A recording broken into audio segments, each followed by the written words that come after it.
Alam mo ba na kung nakakapag-ipon ka ng 100 pesos per day, malaking bagay yan para ikaw ay makabuild ng iyong retirement fund.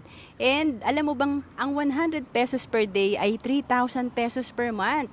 And in 1 year, may 36,000 ka ng savings. So saan ba natin kukunin yung 100 pesos per day? Ang dami palang pwedeng tipirin or i-cut sa expenses natin.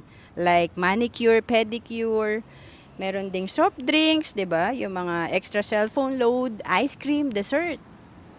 And then coffee, cigarettes, yung mga bisyo natin. And then even yung mga lotto tickets, 'di ba? And mga junk foods. Ako guilty ako dito sa junk foods and dessert.